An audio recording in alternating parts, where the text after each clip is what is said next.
अस्सलामु अलैकुम वरहमतुल्लाहि वबरकातुहू। सामईन किराम, आजकल मार्केटों में एनर्जी हासिल करने के लिए तरह तरह के प्रोडक्ट सेल किए जाते हैं। कभी ये एनर्जी ड्रिंक के ज़रिए भी हासिल की जाती है, जिसको आम तौर पर रेड बुल बोला जाता है, और तरह तरह की मार्केट के अंदर ड्रिंक आई हुई हैं। और रेड बुल का शौक़, इसका चलन इतना ज़्यादा है कि ये आजकल के नौजवानों की कोल्ड ड्रिंक में सबसे पहली और बड़ी पसंद समझी जाती है। अब सवाल ये है कि शरअन इसका इस्तेमाल कैसा है, यानी इसका इस्तेमाल एक इंसान के लिए हलाल है या हराम है, क्योंकि इसके इस्तेमाल करने में बहुत से शुकूक व शुबहात पेश आते हैं, क्योंकि इसके बारे में बहुत सी नेगेटिव और मनफी बातें सामने आती हैं। जैसे मसलन कहा जाता है कि इसमें सांड और भैंसे का स्पर्म मिला हुआ होता है, यानी उनकी मनी मिली हुई होती है। ये भी कहा जाता है कि इसमें अल्कोहल और शराब की मिलावट होती है जब ये तैयार की जाती है। तो ये बात कहाँ तक शरअन दुरुस्त है? देखिए, सबसे पहले तो एक इंसान को ये बात और ये उसूल याद रखना चाहिए कि जब तक किसी चीज़ के बारे में ये पुख्ता यकीन न हो जाए कि इसमें कोई हराम चीज़ या नापाक चीज़ या नाजायज़ चीज़ मिली हुई है, तब तक उस चीज़ के नापाक होने का या उसके हराम होने का हुक्म नहीं दिया जाएगा। लेकिन जब ये बात यकीन के साथ मालूम हो जाए कि इस चीज़ के अंदर हराम अशिया की मिलावट है, तो उसको हराम करार दिया जाएगा। अब सवाल ये होता है कि रेड बुल के अंदर क्या कोई हराम अशिया मिली हुई होती है?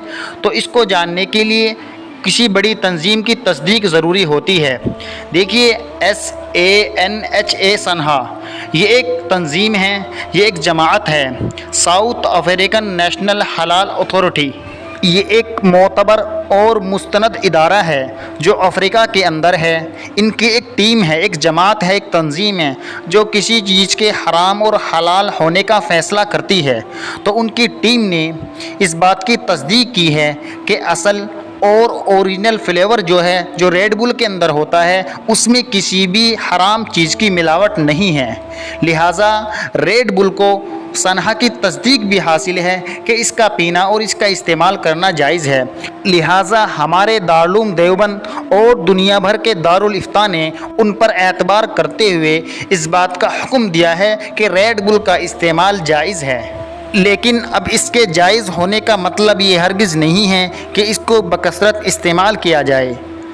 बक़दरे ज़रूरत इस्तेमाल कर सकते हैं, यानी कभी कभार। आम तौर पर इसको अपनी आदत नहीं बनाना चाहिए, क्योंकि सुनने में आया है बाहर अक्सर देशों में बच्चों को इसे इस्तेमाल करने की इजाज़त नहीं है।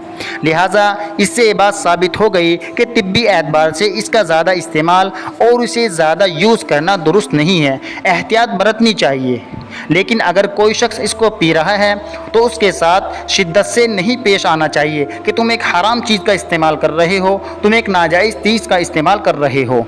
खुलासा ये है कि रेड बुल पीना दुरुस्त है, लेकिन बहुत ज़्यादा इस्तेमाल करना, बहुत ज़्यादा यूज़ में लाना, ये मुज़िर सेहत है। अल्लाह ताला हम सभी की तमाम हराम चीज़ों से हिफाजत फरमाए और हलाल की अल्लाह ताला खूब तौफीक अता फरमाए और हलाल के अंदर बरकतें अता फरमाए।